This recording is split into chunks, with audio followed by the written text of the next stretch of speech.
The Look, rain what's hammered against the this? Let me tiny see. apartment I have window them like too. angry It's nothing to fists. worry about. Inside, Oh, okay. Amanda Crane Look, screamed. what's this? Let me Push. see. I One have more them time. too. It's The nothing doctor to worry shouted. about. Alexander okay. held his wife's trembling hand. His heart pounded so hard he thought it might burst right out of his chest. This was it. Their baby was coming. After 9 long months of waiting, dreaming, and planning, they would finally meet their child. Then a sound. A tiny weak cry. "It's a boy," the doctor said softly. But something was wrong. Alexander could feel it. The doctor's voice didn't sound happy. The nurses moved quickly, their faces tight with worry. "Let me see him," Amanda begged, reaching out with shaking arms. Dr. Patricia Wesson, a thin woman with cold gray eyes, wrapped the baby in a blue blanket. For just 1 second, Amanda held her son. He was so small, so perfect. Then his little cry stopped. The room went silent. "I'm sorry," Dr. Weston whispered. He's gone." Amanda's scream was different this time. It wasn't the scream of childbirth. It was the scream of a mother's heart breaking into a million pieces. Alexander fell to his knees. No, no, no, no. The doctor checked her watch. Time of death, 11:51 p.m. That night changed everything. 10 years crawled by like wounded animals. Alexander worked like a man possessed. He started in a dusty warehouse, lifting heavy boxes until his back ached and his hands bled. But he didn't stop. He couldn't stop. "I'll protect our next child," he had promised Amanda through his tears that horrible night. "I'll give them everything. The best doctors. The best life. I swear it." He kept his promise.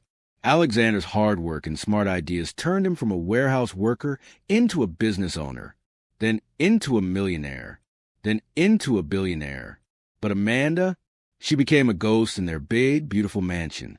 She wandered the empty halls, touching the soft baby blankets she'd bought but never used.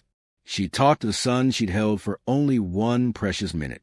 "Maybe next time," she whispered to herself. "Maybe next time everything will be perfect." And then Lucas was born.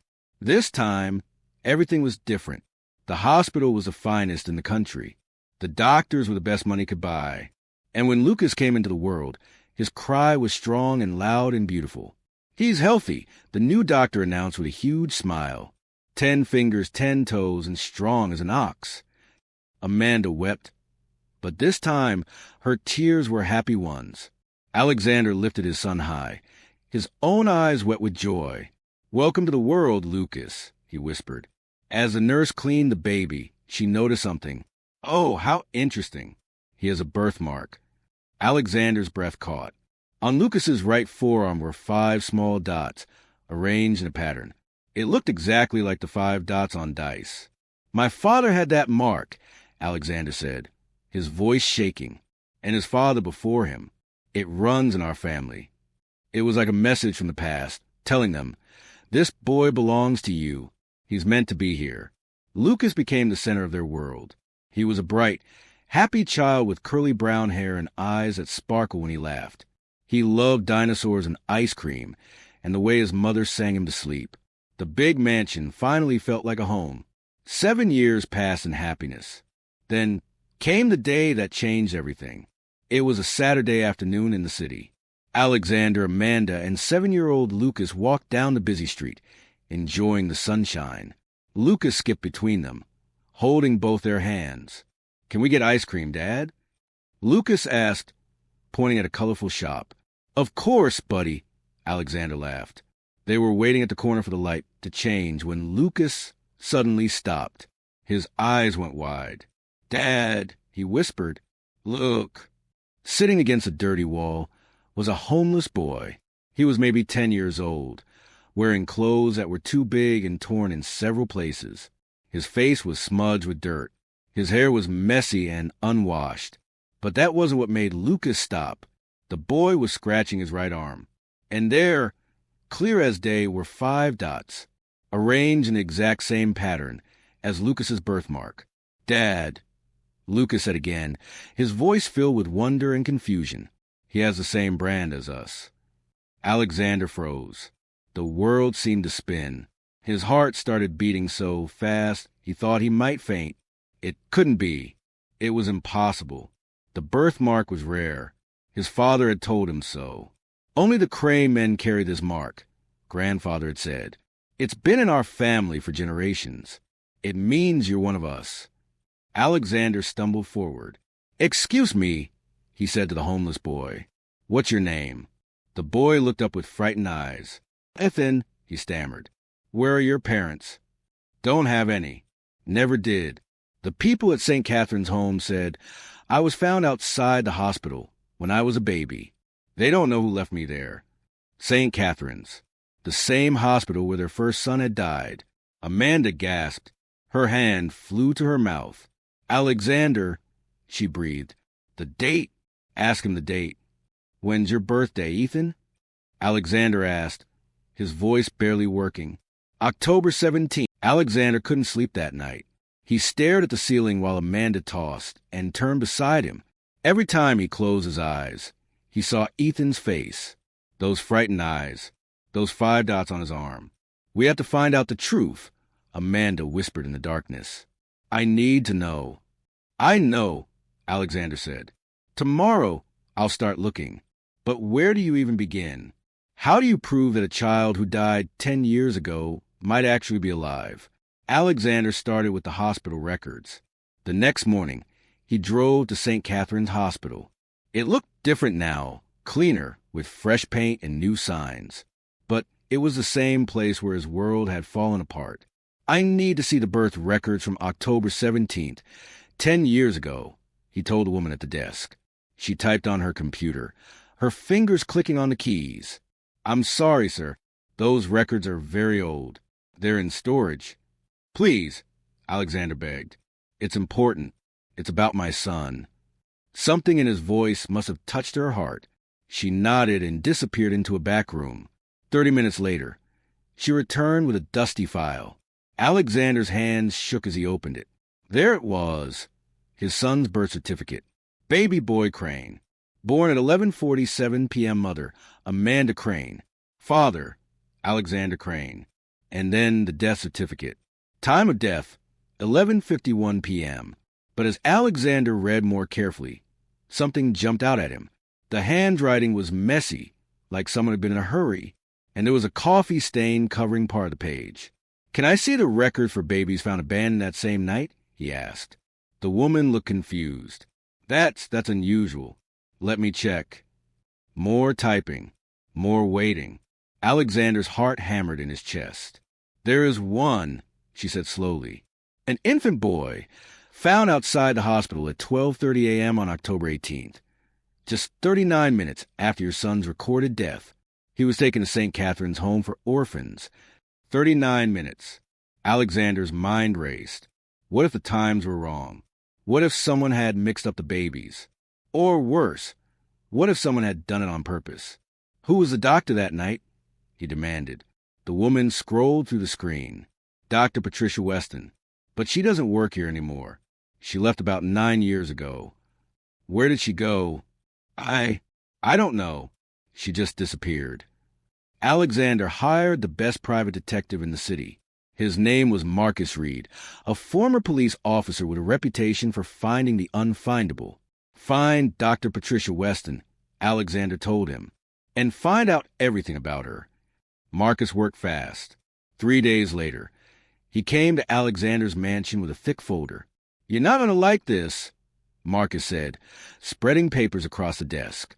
What Alexander saw made his blood run cold. Dr. Patricia Weston had been investigated 5 times for suspicious baby deaths. 5 times. But each time, the cases were closed without charges. Someone had been protecting her. "But here's where it gets darker," Marcus continued. 3 years ago, police in another state arrested a woman running a baby trafficking ring. She would tell poor mothers their babies had died, then sell those babies to rich families who couldn't have children. Alexander felt sick.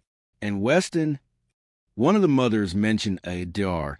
W. who worked at a hospital, but by the time police followed up, Weston had vanished. They never found enough evidence to charge her. "Oh my God," Alexander whispered. "She stole babies. She stole our baby and probably sold him, but something went wrong. Maybe the buyer backed out. So she just left him at the orphanage. That's my theory, Marcus nodded. But we need proof. We need DNA. Convincing Ethan to take a DNA test was harder than Alexander expected. The boy lived in a small shelter for homeless children. When Alexander and Amanda visited, Ethan backed into a corner, his eyes wide with fear. "I didn't do anything wrong," he said. "Please don't take me to jail." "No, no, sweetie," Amanda said softly, kneeling down to his level. "We would never do that. We think you might be related to us, to our family." "Why?" Ethan asked suspiciously. Lucas stepped forward. He rolled up his sleeve, showing his birthmark. "Because of this. You have the same mark as me, and my dad, and his dad. It's special. It means we might be brothers." Ethan's eyes went wide. "Brothers?" "Maybe," Alexander said gently. "But we need to do a test to know for sure. It doesn't hurt. They just rub a cotton swab in your mouth. That's all. Will you let us try?" Ethan was quiet for a long time. Then, slowly, he nodded. The wait for the DNA results was the longest week of Alexander's life. Amanda couldn't eat. She paced the mansion like a caged animal. "What if it's true?" she kept saying. "What if we lost 10 years with our son? 10 years of birthdays and bedtime stories and hugs? How we get that back?" "We can't," Alexander said sadly. "But if he's ours, we can give him the rest of his life. We can make sure he knows he's loved." Lucas was excited. "I always wanted a brother," he told anyone who would listen. "We can share my room, and my toys, and I'll teach him how to play video games." But late at night, Alexander heard Lucas crying in his bedroom. "What if Mom and Dad love him more than me?" Lucas sobbed. "He's older, and he's been through bad things. What if I'm not special anymore?" Alexander held his son close. "Lucas, listen to me. Love doesn't get divided. It multiplies. If Ethan is your brother, that means our family gets bigger. Our love gets bigger. But you'll always be my son. Always." On the 7th day, Marcus called. "The results are in," he said. Alexander's hand shook so badly he almost dropped the phone. "And 99.9% match. Alexander, he's your son. Ethan is your biological child." The phone slipped from Alexander's fingers. He fell to his knees right there in his office. Amanda heard the crash and came running. What is it?" "He's ours," Alexander sobbed. "Ethan is our son. Our baby didn't die. He was taken from us."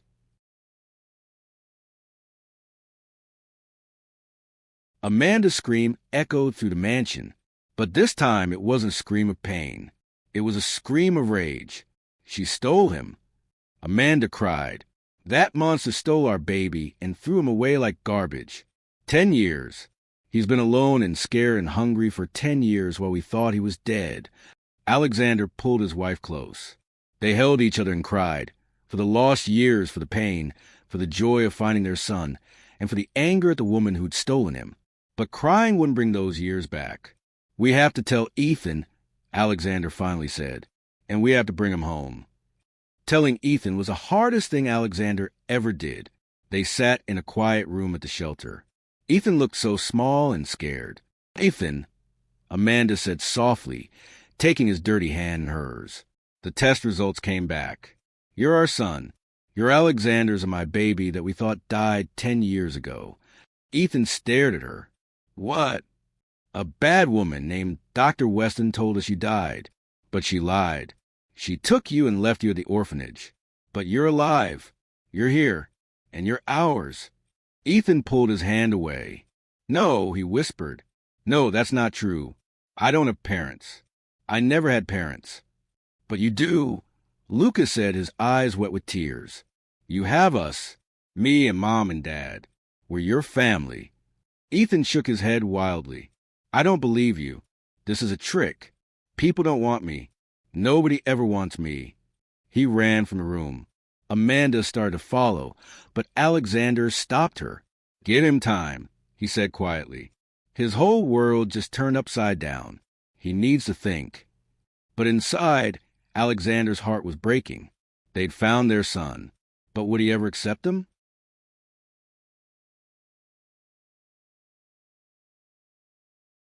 The legal battle began the next morning. Alexander hired the best lawyers in the country. They filed papers with the court, asking for custody of Ethan. They presented the DNA evidence, the hospital records, and everything Marcus had discovered about Dr. Weston's crimes. But the law moved slowly, like a turtle crossing a road. These things take time, Alexander's lawyer, Mrs. Chun, explained. The court wants to make sure Ethan is safe. They need to investigate everything. It could take weeks, maybe months. Months. Amanda cried. Our son has been living on the streets. He's been alone for 10 years. How much longer does he have to wait? Mrs. Chun put a gentle hand on Amanda's shoulder. I know it's hard, but the court has to be careful. They need to do what's best for Ethan. During those long 6 weeks of waiting, something beautiful started to happen. Alexander and Amanda visited Ethan every single day. At first, Ethan wouldn't even look at them. He sat in the corner of the shelter, hugging his knees, staring at the wall. Go away, he muttered. I don't need you. But they didn't go away. Amanda brought him his favorite foods, once she learned what they were. Hamburgers with extra pickles, chocolate chip cookies, orange juice, not apple. Alexander brought him books and read to him. Even when Ethan pretended not to listen, he read stories about dragons and adventures and families who loved each other no matter what. And Lucas? Lucas just sat next to Ethan and talked. I was scared when I first heard about you, Lucas admitted one day.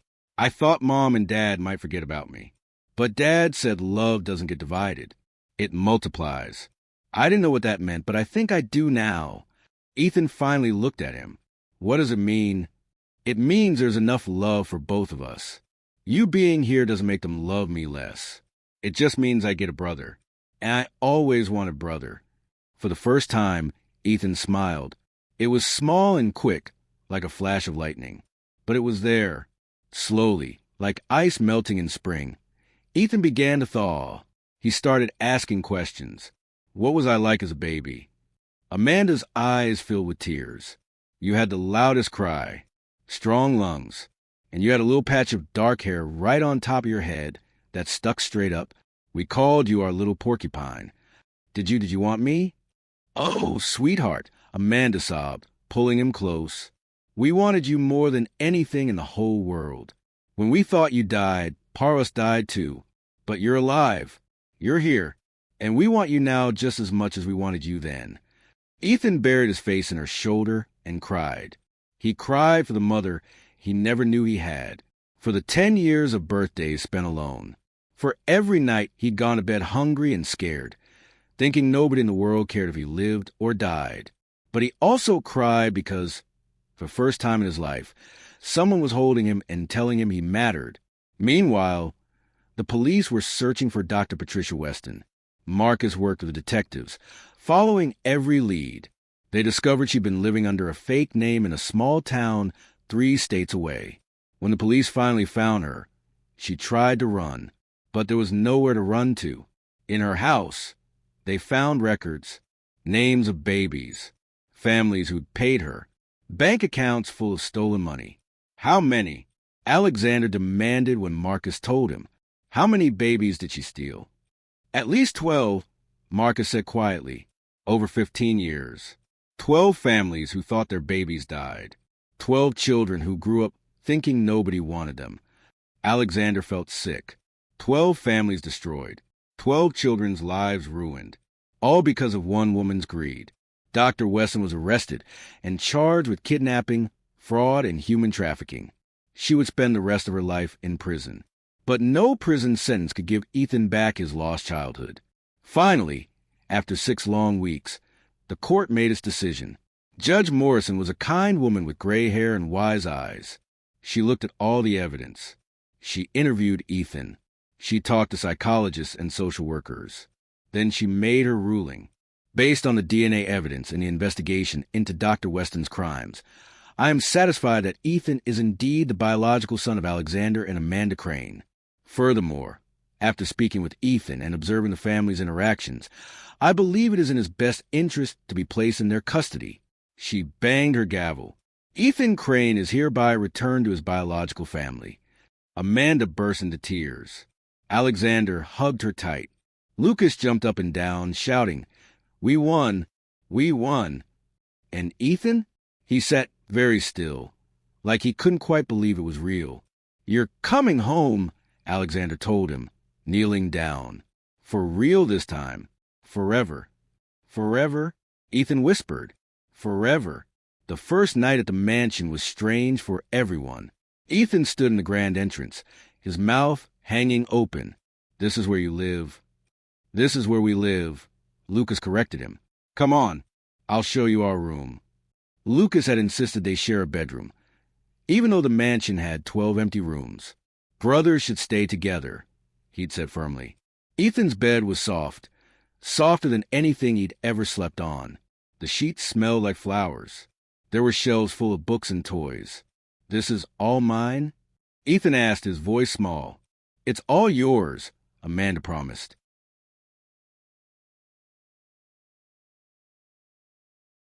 That night, Amanda tucked both boys into bed.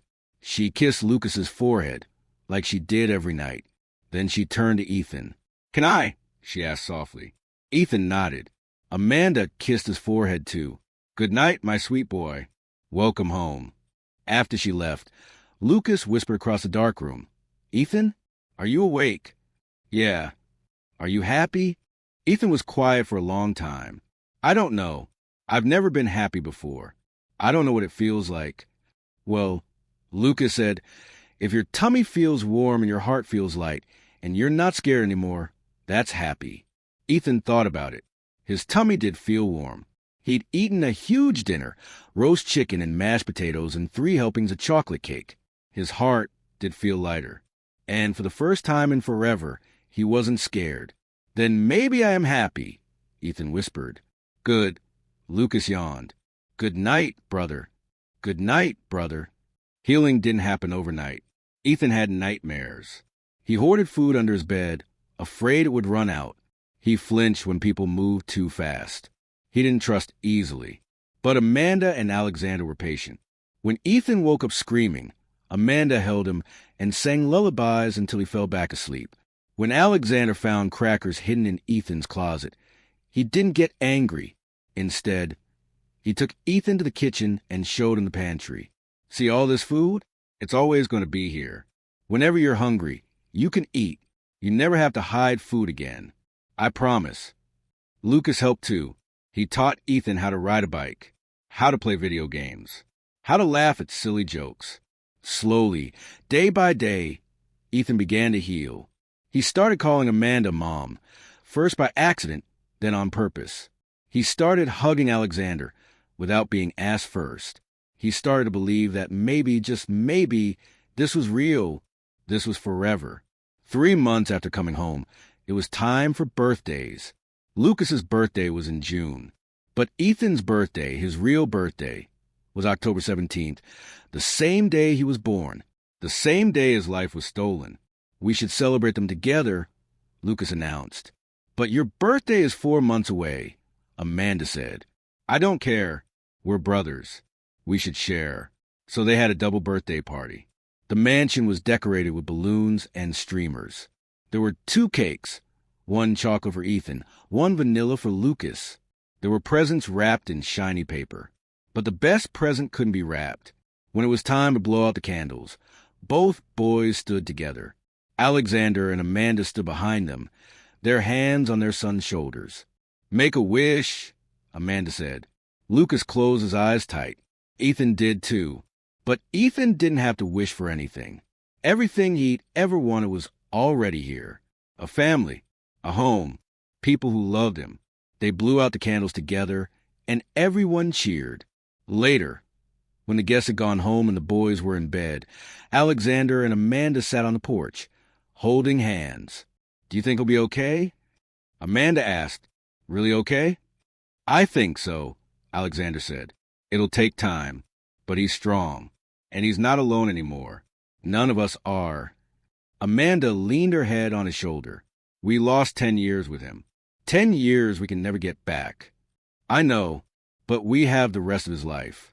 And we're going to make every single day count. 1 year later, Ethan stood in front of his new school, his backpack on his shoulders. Lucas stood next to him, grinning. You ready? Lucas asked. Ethan took a deep breath. Yeah, I'm ready. He wasn't scared anymore. He knew that no matter what happened at school, he had a family waiting at home. A mom who would help with homework. A dad who would listen to his problems. A brother who would always have his back. As they walked through school doors together, Ethan looked down at his right arm. The 5 dots were there, just like they'd always been. But now he knew what they meant. They meant he belonged. They meant he was a Crane. They meant he was loved. And that was worth more than anything in the world. So what would you do if your child had been stolen? Alexander and Amanda's story shows us that family isn't just about blood or DNA. It's about love. It's about never giving up. It's about having the courage to open your heart, even when it's been broken. Sometimes the greatest truths are written on our skin. And sometimes a simple 5-dot mark can guide you home. Ethan had been lost for 10 years, living in darkness and loneliness. But love brought him back to the light. Because at the end of the day, love is the greatest power in the world. It can heal the deepest wounds. It can bridge the widest gaps. It can turn strangers into family. And it can bring lost children home. If this story touched your heart, please hit the like button below. Share it with someone who needs to hear a story about hope and healing. And subscribe for more emotional stories that will make you believe in the power of love and family. Because every child deserves to come home. Every family deserves a second chance. And every ending can be a new beginning. Thank you for reading. Until next time, hold your loved ones close. You never know how precious they are until they're gone. Like, share, subscribe.